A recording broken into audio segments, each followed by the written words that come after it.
I bet we've all heard that 20% of new businesses fail within the first 1 year and that 50% of businesses fail within the first 5 years. Well, I'm here to tell you that there's reports that 80% of businesses fail in Africa within the first 5 years. Hi, my name is Mayowa Adeosun, co-founder of a leading fintech company in Nigeria that is dedicated towards giving working capitals to SMEs. And you are watching Ready Steady Goals, a channel dedicated to startup strategy, business finance, and entrepreneurial insights. Let's get started.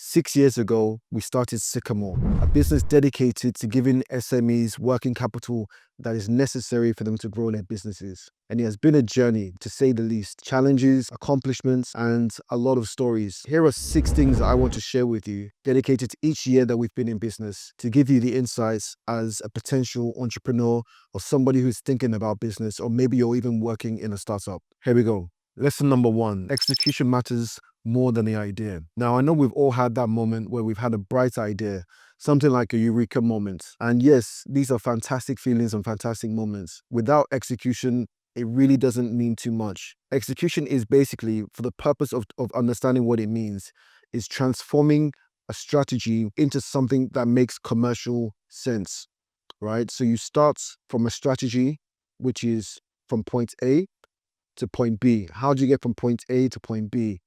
And then execution is, once you've gotten to point B, how do you turn it into a commercial success, right? And that is execution. Without execution, without turning your idea into a commercial success or being commercially viable, it just remains an idea. Lesson number 2, resilience is key. Along our journey, we've had a lot of hurdles. We've had regulatory hurdles. We've had fundraising hurdles. We've had, staffing issues around finding talents. But we've been very lucky and very fortunate to navigate these things. But that's really because of the resilience that we've always had and that we've imbibed as part of our culture. So if you're someone who believes that they have the resilience to take the blows and to still be able to brush yourself off and get back up and continue going, then this is already an advantage that you have in an entrepreneurial journey. Lesson number 3, build a strong team. No founder or co-founder can do it alone. There's just way too much work to be done, and there's just too many challenges to overcome. You need a strong team, people that you can rely on, people that you can trust, and people that can really do the work. Honestly speaking, when you have a strong team, a lot of the ideas is going to come from the conversations and the collaborations and the cross-functional activities that you have from that strong team. So building a strong team helps to really refine your ideas and to get the details really ironed out. Build a strong team. Lesson number 4, customer centricity wins. Keeping the customer at the center of the conversation has been one of our strengths at Sycamore. Customer centricity really means that it's not just a buzzword, but it's actually something that you continue to imbibe in everything that you do in your startup or in your business. Understanding the customer's pain points, having that conversation, maybe putting together a focus group can easily help you to identify some of the challenges and issues that the customer faces. And as your business grows, what ends up happening is that you as the founder or you as a senior manager, you become further away from interaction day-to-day with the customer in some cases or in many cases.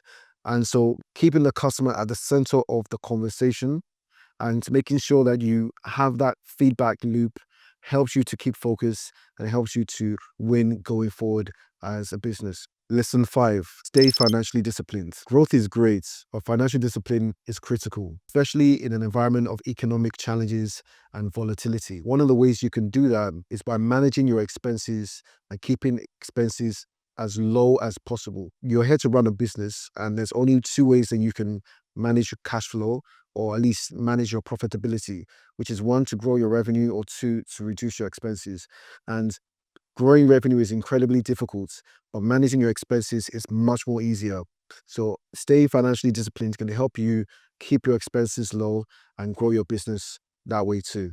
Lesson 6, adaptability is survival. Once you have that great idea and maybe you've got your business off the ground and running, being able to adapt to the times, to the environment, is going to mean that the difference between survival and being part of that statistic I mentioned in the beginning. You have to learn to adapt, which that might mean is revising your idea, pivoting into a new, and staying ahead of the times. Because whether you like it or not, customers are going to change their preferences. The regulatory environment might shift, and you might be caught on the bad ends of certain changes. So you need to be able to adapt to stay afloat and survive as a business. So there you have it. 6 lessons for the 6 years Sycamore has been in business. I'm so grateful for the wins, for the losses, and for the challenges and the opportunities. Either way, it's all been insightful. It's all been a lesson learned, and it's part of the entrepreneurial journey. So I'm glad that I was able to share with you. Drop a comment in the comment section about what lesson you thought resonated most with you, or maybe did I miss something out? Is there something else I could have swapped? Please let me know. But that will be all for today. Thank you for joining, and we'll see you on the next episode.